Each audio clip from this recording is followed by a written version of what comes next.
का स्वभाव है, 2 कौड़ी की ना मिले चीज तो करोड़ों की लगती है, और करोड़ों की मिल जाए तो 2 कौड़ी की लगती है। और पूरे पत्तल भर भोजन पर ध्यान न जाए, पापड़ पर ध्यान। रहा नहीं गया, मांगे तो शर्म लगे। बुढ़िया से बोले, माता जी भगवान की बड़ी कृपा जो आज तुम्हारा दर्शन हो गया। क्यों? रास्ते में सांप मिला, बड़ा लंबा सांप। कितना लंबा? यहां से वो पापड़ की थाली रखी। बुढ़िया बोली, अरे महाराज पापड़ परोसना तो भूल गई। महात्मा बोले, हम तो बता रहे थे कि सांप कितना लंबा था। तो वो लोग कई बार बहाने से भी बात कही जाती है कि नहीं?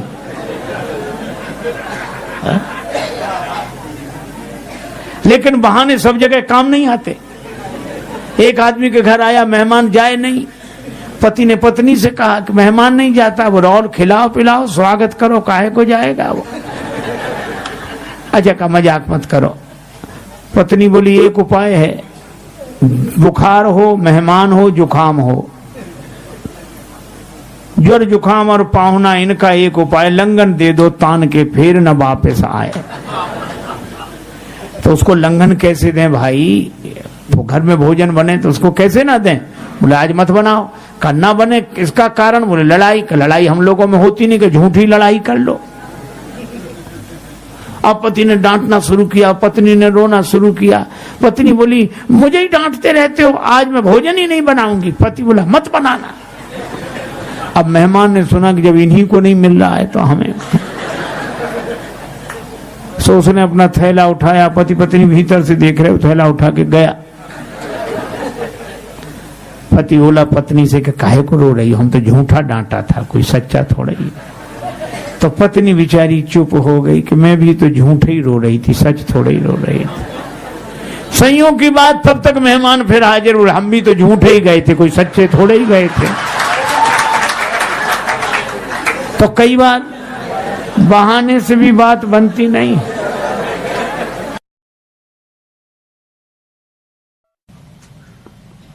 हम लोग देखते हैं भगवान के चरण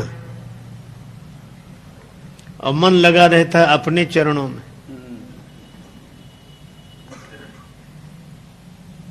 मंदिर में जाते हैं,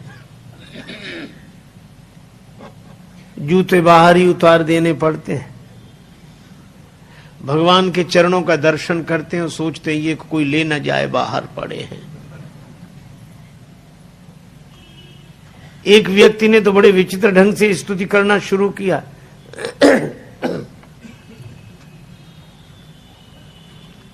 वह स्तुति कर रहा था, त्वमेव माता। इतने में जूतों की याद आ गई। श्लोक चलता रहा, हाथ जुड़े रहे। अब भगवान की ओर देखकर कहता, त्वमेव माता। फिर बाहर दृष्टि डालता, च पिता त्वमेव, त्वमेव बंधु च सखा त्वमेव, त्वमेव विद्या च द्रविणम त्वमेव। और फिर हाथ जोड़, त्वमेव सर्वम मम देव देवा। भगवान के चरणों को देखते हैं और याद अपनी चरण पादुका की। एक आदमी गया, उसकी वो मंदिर में दर्शन करने गया, बाहर से कोई उसके जूते ले गया। लौट कर आया, जूते नहीं मिले। बड़ा क्रोध आया भगवान पर कि हम तो दर्शन के लिए पहली बार आए और यह दुर्घटना हमारे साथ। तो बड़े क्रोध में भर कर गया कि भगवान से आज तो कुछ कहेंगे। लेकिन जब मंदिर में पहुंचा तो भगवान से उसने कुछ नहीं कहा, चुपचाप लौट आया। तो मित्र ने कहा कि अद्भुत आश्चर्य, तुम तो बड़े नाराज होकर गए थे कि भगवान से कुछ कहेंगे, पर तुमने भगवान से कुछ कहा नहीं। वो बोला, क्या कहते? हम भीतर गए तो भगवान ने अपने चरण दिखा दिए कि हमारे भी कोई ले गया है, हम भी ऐसे ही खड़े हैं, तुम भी ऐसे।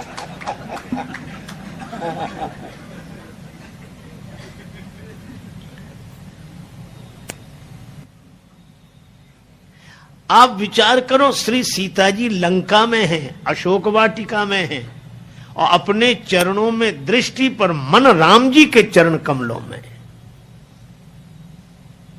और हम लोग यह भरत खंड समीप सुरसरी स्थल भलो संगति भली। हम भारतवर्ष में गंगा जी के किनारे भगवान के मंदिर में, लेकिन मन कहां जाता है। हमारे गुरुदेव कहते थे भक्ति उसी की हो रही जहां टिका मन जाए, और अंत वही हो जाता है जिसे ले अपनाए। श्री सीता जी के चरित्र की महिमा का वर्णन क्या कोई कर सके। लंका में अशोक वाटिका में बैठकर अपने चरणों में दृष्टि रखकर मन राम पद कमल लीन, और नाम पारू दिवस निसी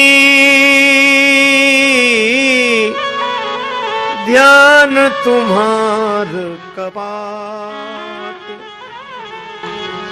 लोचन निज पद जंत्रित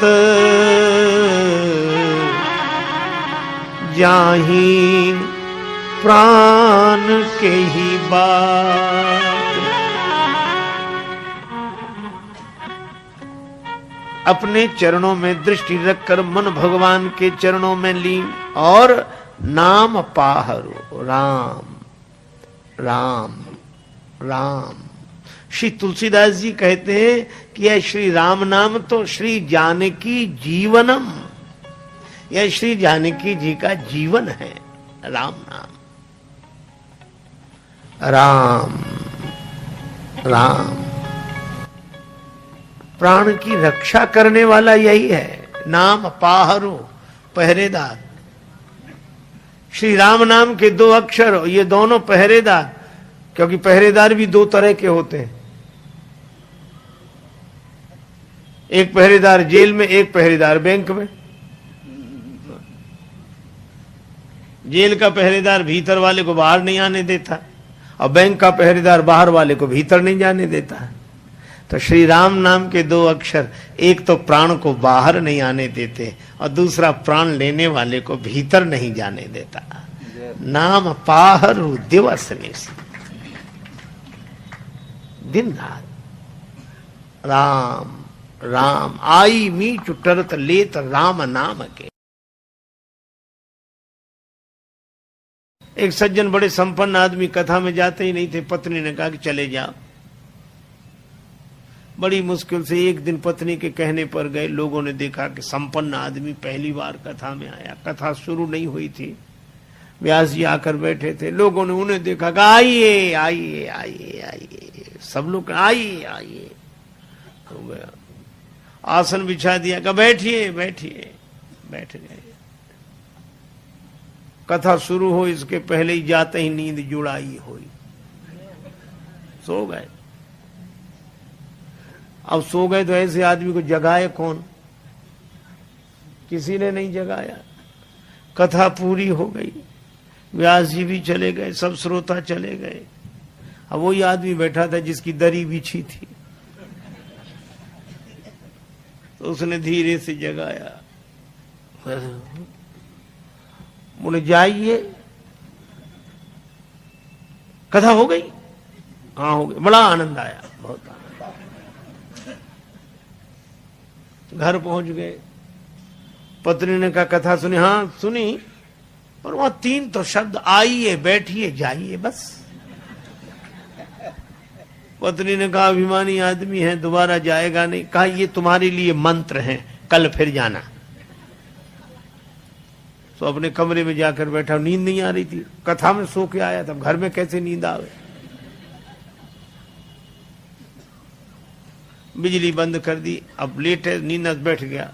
पत्नी ने कहा ये मंत्र है, तो मंत्रों का जब करे तो बार बार कहा आइए बैठिए जाइए, आइए बैठिए जाइए। अंधेरा था, घर में घुसा चोर। चोर ने जैसे ही प्रवेश किया, ये बोला आइए। चोर ने कहा किसने देख लिया? तो चोर दबे पांव पीछे खिसकने लगा। तो ये बोला बैठिए। अरे बोले इसने पहचान लिया। तब तक चोर भागा, और भागा तो ये बोला जाइए। चोर ने समझा, पहचान लिया, पकड़वा देगा कल। तो चोर दौड़ा दौड़ा आया, इसी के चरणों में गिर गया। चरण पकड़ ली, जो रुपया पैसा लाया था सो चढ़ा दिया, मुझे बचा। ये घबराया कि मंत्र इतनी जल्दी सिद्ध हो गए।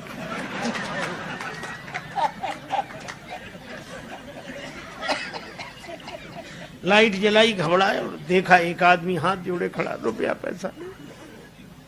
अरे भाई तुम कौन हो?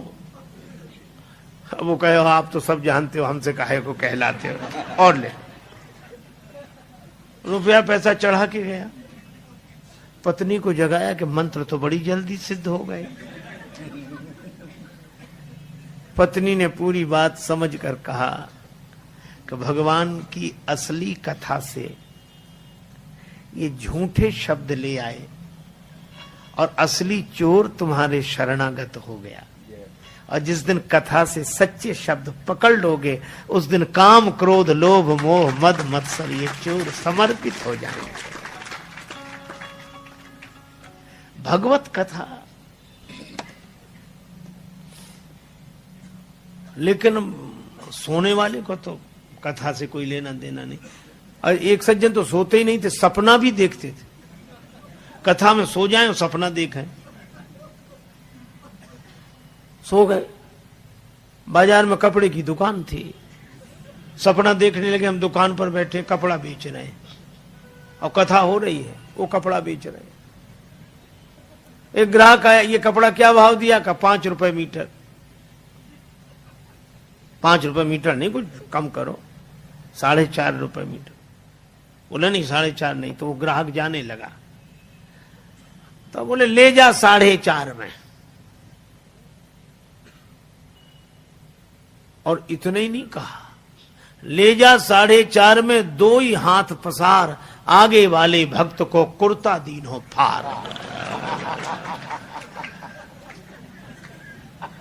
वो आदमी कुर्ता पहने बैठा तो उसका कुर्ता फर रहे।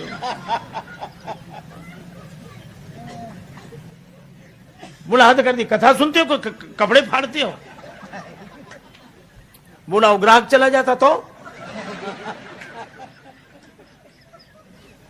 बोले ग्राहक यहाँ दुकान कहां, कथा में बैठे। स्वाग बोल रहे, बोले हम भूल ही गए कि हम कथा में बैठे कि दुकान में बैठे।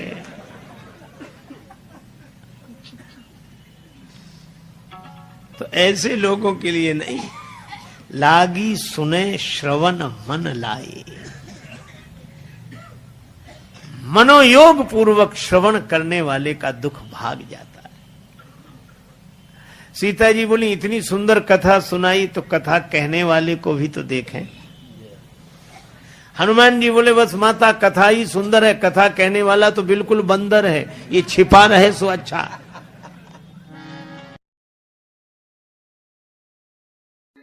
अच्छा, तर्क हम लोग भी देते हैं, पर हम तर्क दूसरे तरह से देते हैं। कोई कहे कि वन में बैठकर भजन करो, हां ठीक है, वन तो ठीक है, लेकिन कमरे में क्या बुरा है? वह भी तो एकांत है। किवाड़ बंद कर लिया, आंख बंद करके बैठ गए, थोड़े में क्या बिगड़ता है? हम उल्टे तर्क देते हैं। और तर्क तो ऐसा तीर है, जिस दिशा में मोड़ दो उधर ही चल जाता है। इसीलिए महाभारतकार कहते तर्को प्रतिष्ठा, तर्क की कोई प्रतिष्ठा नहीं है। हम तर्क किस पक्ष में दे रहे हैं?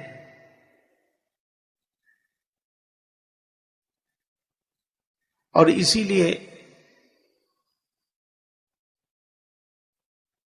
एक आदमी ने कहा कि शराब मत पियो, शराब मत पियो, आप भी तो फलाहार करते हो। उन्हीं फलों का रस है ये।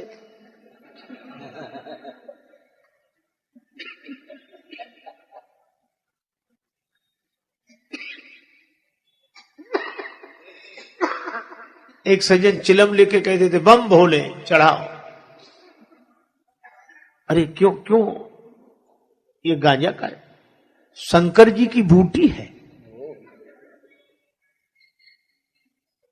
एक सज्जन हमसे बोले बाबा भांग चलेगा, गांजा चलेगा? हमें नहीं, शंकर जी का प्रसाद है। तो हमने कहा आप ले। नहीं, शंकर जी का प्रसाद लेने में क्या हर्ज है? हमने कहा थोड़ी देर बाद सांप ले आओगे, शंकर जी का प्रसाद है, डालो गले में।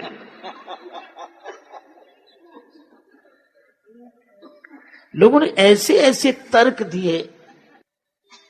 एक आदमी बोला शराब पीने से तो जुकाम चला जाता है क्या? शराब पीने से जुकाम चला जाता है? दूसरा मित्र बड़ा मजा किया तो बोले पीले पीले चला जाएगा। कहा क्यों? बोले जिन्होंने शराब में पी उनकी जमीनें चली गई, जायदादें चली गई, तो जुकाम क्या चीज है, ये भी चला जाएगा पीले।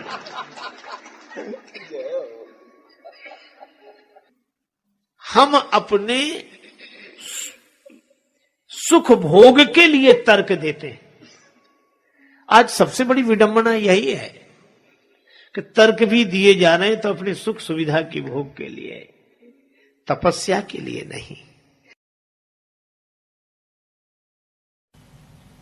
दो लड़के, एक का नाम रामू एक का नाम श्यामू, दोनों को मिठाई खाने की आदत। पैसा एक के भी पास नहीं, अब बड़े व्याकुल। एक बोला चलो मिठाई बनते तो देख लेंगे। श्यामू रामू दोनों सवेरे सवेरे निकले, जलेबियां बन रही थी।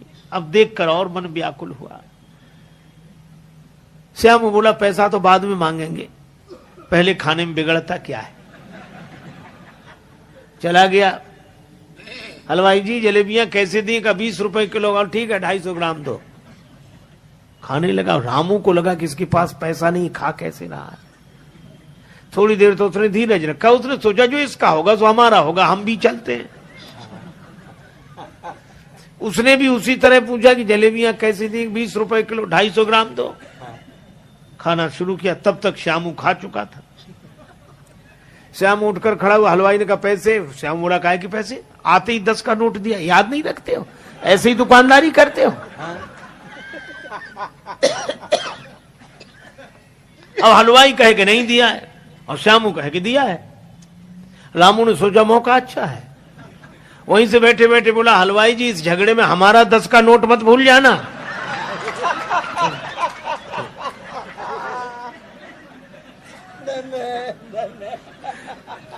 हलवाई ने कहा नहीं तुम्हारा तो याद है। उसने सोचा एक करे करे दो थोड़ी करेंगे, हमारे कुछ दिमाग में गड़बड़ी है। तो कहा भाई तुम जानो और वो जाने, हम तो अपनी बात कह रहे हैं। लेकिन जब झगड़ा ज्यादा बढ़ गया तो लोगों ने कहा कि भाई क्यों सवेरे सवेरे झगड़ते हो? रामू तुम बताओ। श्यामू ने कहा रामू से पूछो। रामू ने कहा कि वैसे तो हम किसी के झगड़े में पड़ते नहीं, लेकिन मैं सौगंध करके कहता हूं, राम जी की, कृष्ण जी की, गंगा जी की, जमुना जी की, जिसकी कहो उसकी सौगंध कर ले। जैसे मैंने 10 का नोट हलवाई जी को दिया, ऐसे ही 10 का नोट श्यामू ने भी दिया। मतलब न मैं